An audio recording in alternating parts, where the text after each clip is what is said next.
So look at Anthony Ryder from South Lyon, Michigan, recently selected as the Lions 2020 Fan of the Year. He has a passion about sports broadcasting.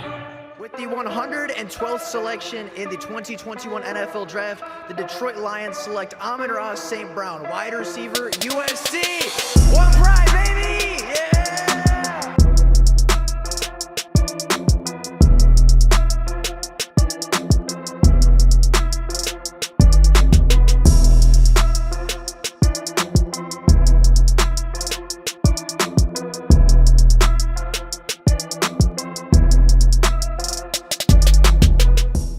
The Detroit Lions are due for some change. A football team that currently resides as the NFC's third best team within the conference. A team that in 3 weeks will be preparing to host their first ever playoff game at Ford Field, will likely have many changes and many tough decisions over the next 3 weeks to potentially improve this roster for a deep and encouraging playoff run. The Detroit Lions are a 10-4 football team. They are a team that statistically doesn't have the greatest defense, but last week showed that they can play at a very high and elite level despite having some major injuries at some key positions.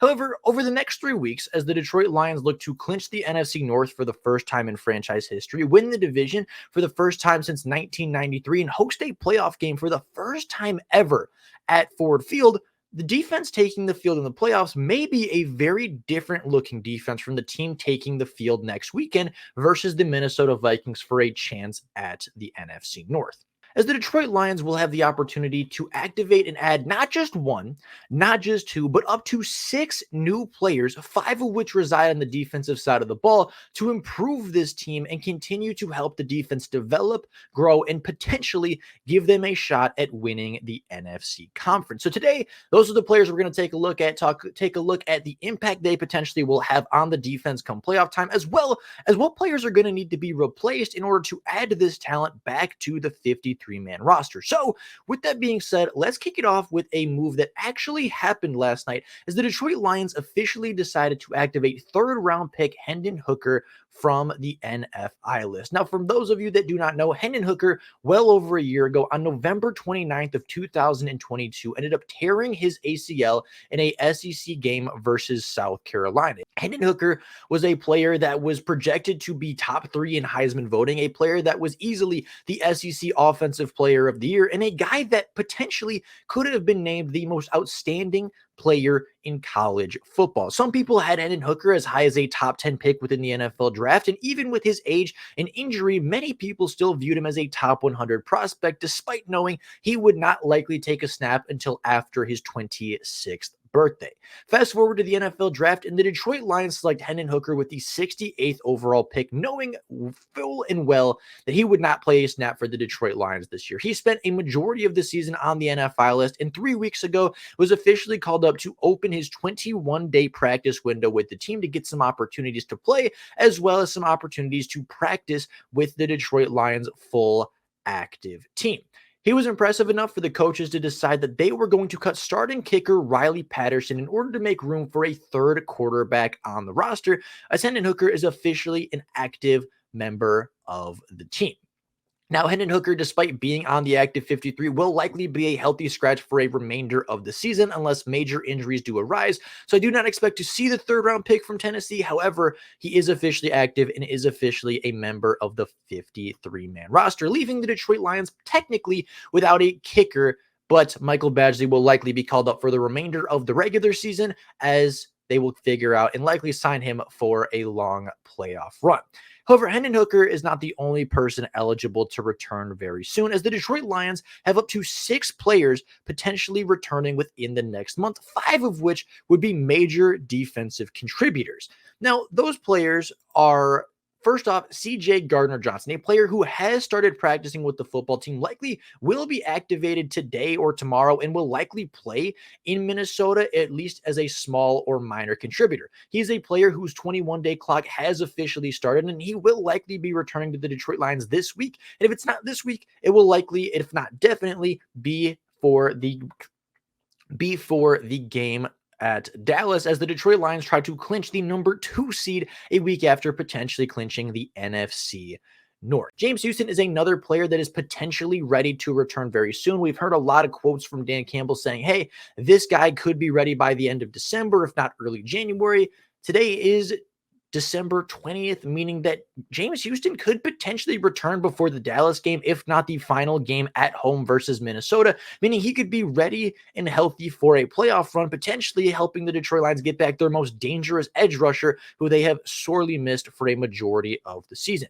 Bruce Irvin is a player that currently resides on the Detroit Lions practice squad and has 2 more opportunities to be called up in order to help from the practice squad. But after that, the Lions will need to sign him to the active roster. And after the impact he has had over the last 3 weeks, I think it is pretty evident that the Detroit Lions would like to sign him to the active roster and at least have him as an option, a rotation with James Houston, a rotation with the Okwara brothers, a rotation at pass rusher to keep some legs fresh, to keep the pass rush going, because when Bruce Irvin is on the field, he is a very productive rusher for the Detroit Lions. Another player that could potentially turn for a playoff run is Aleem McNeil. Arguably the Detroit Lions' best defensive player from this season went down with an injury versus the New Orleans Saints on the second to last snap of the game. He was very quickly placed on IR, meaning he could potentially return for the first playoff game hosted at Ford Field, whether that be versus the Rams, the Vikings, the Packers, or whoever it may be. Aleem McNeil is potentially active for that game, as he will be able to return from injury reserve in between the weeks of the final Minnesota game to the first wild card weekend game at Detroit. Meaning the Detroit Lions, in theory, in the next month could add back CJ Gardner-Johnson, their best secondary member, James Houston, their most dangerous pass rusher, add Bruce Irvin to the active roster, a player that has been very impactful and very helpful this season, as well as Aleem McNeil, their best interior defensive lineman and arguably their most impressive defensive player from this year. Jason Kabinda has also been officially activated by the Detroit Lions. His clock has started right alongside CJ Gardner-Johnson's. However, I'm not entirely sure the Lions will activate him and keep him on the roster, as Malcolm Rodriguez has pretty much taken away that spot and done, in my opinion, a fairly good job at doing so. So let's take a look individually at these players, talk about who could potentially be replaced and who could potentially be moved from the roster.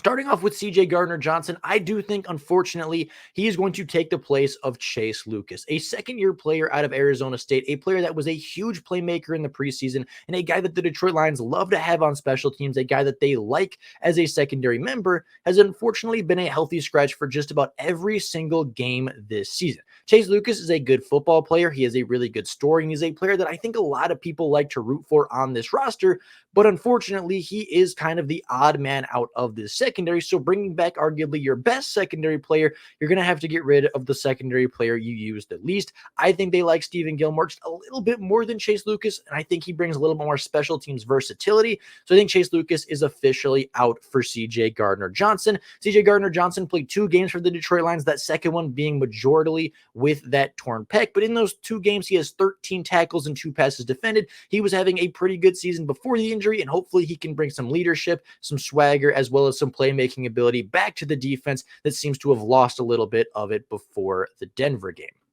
Now, the next player I want to take a look at is going to be, of course, James Houston. James Houston, I think, will join the active roster when healthy. Hopefully, he is ready for the playoffs, although it is not a guarantee. But I think if he is, I think he will be replacing Charles Harris from the Detroit Lions pass rushing rotation. Charles Harris has been a healthy scratch for multiple games over the last month. He really hasn't had a major impact play since the first month of the season.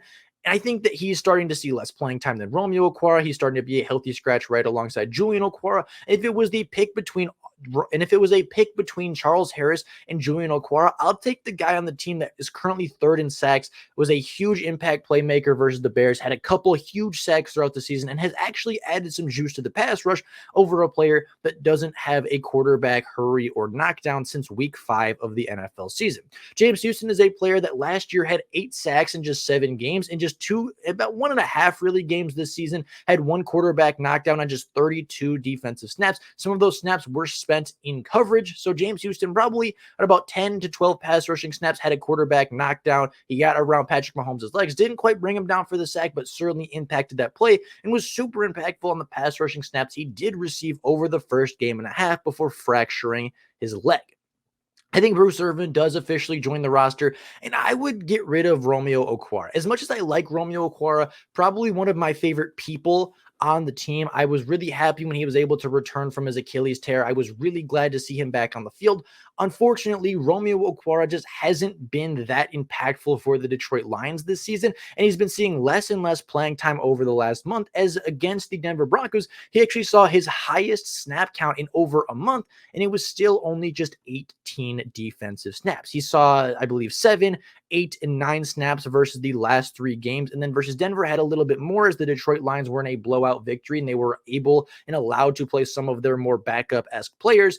But I think Romeo Okwara in tight games, in major games, in big impactful moments isn't a guy that the Detroit Lions are willing to lean on as much as potentially Bruce Irvin. And I do think Bruce Irvin could potentially replace Romeo Okwara. Again, Julian Okwara is also an option for this, but if it's given the option between a player that has 1 sack this season and a player that has 3 sacks on less than 100 snaps, I'm going to take the player that has been more productive with less snaps, the player that has been more efficient over the year, and I unfortunately will have to remove Romeo Okwara from the Detroit Lions roster. Just to take a look at the 2 players, Romeo Okwara has played in 13 games for the Detroit Lions this season, has 191 total snaps. On those 191 snaps, he has just 8 tackles and 2 pressures with 1 sack. Bruce Irvin, throughout 2 games, has 3 pressures, a sack, and a quarterback hit on less than 30 overall snaps for the Detroit Lions. Again, one player is just significantly more impactful and more efficient than another. And I think that Bruce Irvin will be replacing Romeo Okwara for an active member in this pass rushing rotation.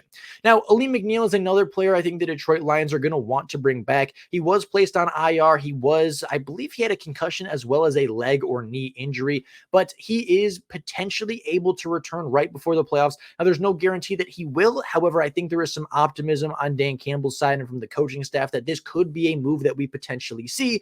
And I do think, unfortunately for the Detroit Lions, this one is going to hurt them. I do think they're going to give away Trevor Nowaski, the linebacker, who is currently linebacker 6 on this roster. Now, I know the Detroit Lions like Trevor Nowaski a lot. He's a player that another team was going to sign away from the practice squad. And instead of letting that happen, the Detroit Lions signed him to the active 53, where he has remained for the rest of the season. However, with all of these players returning at the same time, the Detroit Lions, unfortunately, aren't going to have much of a choice if they want to bring back Aleem McNeil. I don't see them cutting Isaiah Buggs. I don't see them cutting Broderick Jones. I don't see them cutting Broderick Martin. I don't see them cutting Levi Onwuzurike. I don't see them cutting John Kaminsky or all 3 of the pass rushers of the Okwara brothers and Charles Harris. I think that they're going to want to beef up the defensive line, and I think sacrificing your linebacker 6, trying to stash him back on the practice squad, potentially elevating him for those playoff games so that he is safe for the remainder of the playoff run. It's going to be a tough one for the Lions because I know he's one of their favorite people in the building, is a player that they want to keep around very much and very actively. But if it's the difference between having Trevor Nowaski as your linebacker 6, a player that has taken 18 defensive snaps or 18 special team snaps over the entire season, as opposed to Aleem McNeil, who this year has 31 tackles, 6 tackles for loss, 5 sacks, 9 quarterback hits, and a forced fumble, you're going to have to side with the player that's going to be the best interior lineman you have. And if you have to risk giving up your linebacker 6, even if he is a promising young player, I think unfortunately that's a risk the Lions are going to have to take and try to store him back on the practice squad. Now, Jason Kabinda is not a player that I think the Detroit Lions will activate. His 21-day window is open, but the Lions have a decent fullback. They actually have a guy who converted from linebacker, just like Jason Kabinda, in Malcolm Rodriguez, who has played linebacker snaps as well as fullback snaps. He's done pretty good at it. I don't think Jason Kabinda is a long-term player for the Detroit Lions. I don't think wasting a roster spot on him is potentially the right option for the Lions.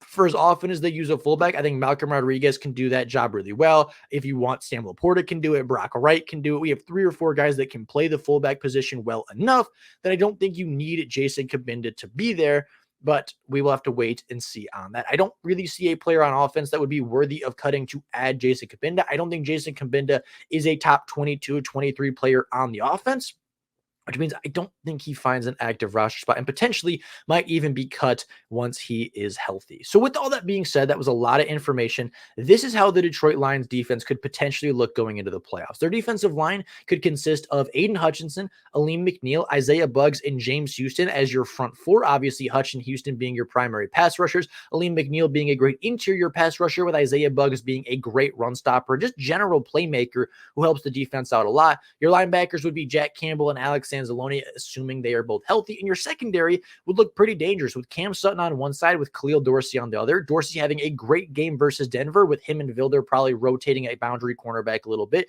Ifiatu Melofanu, as well as CJ Gardner-Johnson taking up that strong safety role, with Kirby Joseph likely taking on more of a deep safety role as the free safety, the guy that goes and hawks the ball down, and a player that forces a lot of turnovers through the air, which is what he was really able to do in Denver, being a much better player on deep than being a box or around the line of scrimmage. With that being said, I think that is your starting 11 on defense, but then you have a healthy rotation of Bruce Irvin, Josh Paschal, John Kaminsky, Jalen Reeves-Maben, potentially Tracy Walker, as well as Broderick Jones, as well as Broderick Jones and Julian Okwara.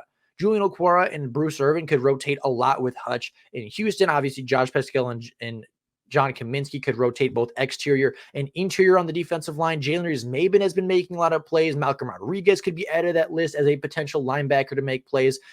The defense would look significantly better if these moves were to be made. I think a starting defense with Hutch, Aleem, Buggs, and Houston could get you a lot of pressure, especially with Paschal getting a healthy rotation, with Irvin getting a healthy rotation, with Julian Okwara potentially getting a healthy rotation, even if it's 10, 13 snaps a game to give Aiden Hutchinson a little bit of a break.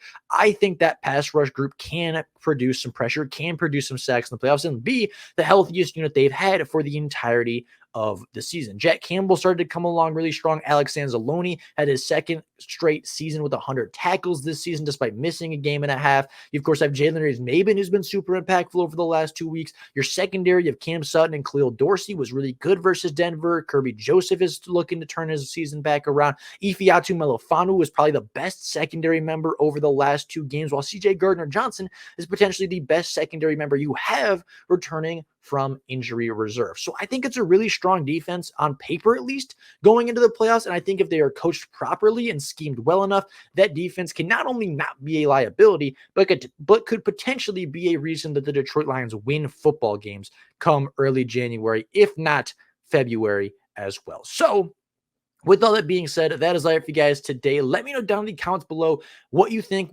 players should be activated, what players you think maybe shouldn't be activated, how you would feel about this defense going in to the 2023 playoffs, and how far you think this defense could go with the offense that the Detroit Lions have to match. I'd be very curious what you guys have to say about all of these moves and all of these potential changes. If you disagree about who should be cut or moved back down to the practice squad, of course, let me know that as well. But with all that being said, that is all for you guys today. Thank you all so very much for watching. And until next time, and as always, go Lions.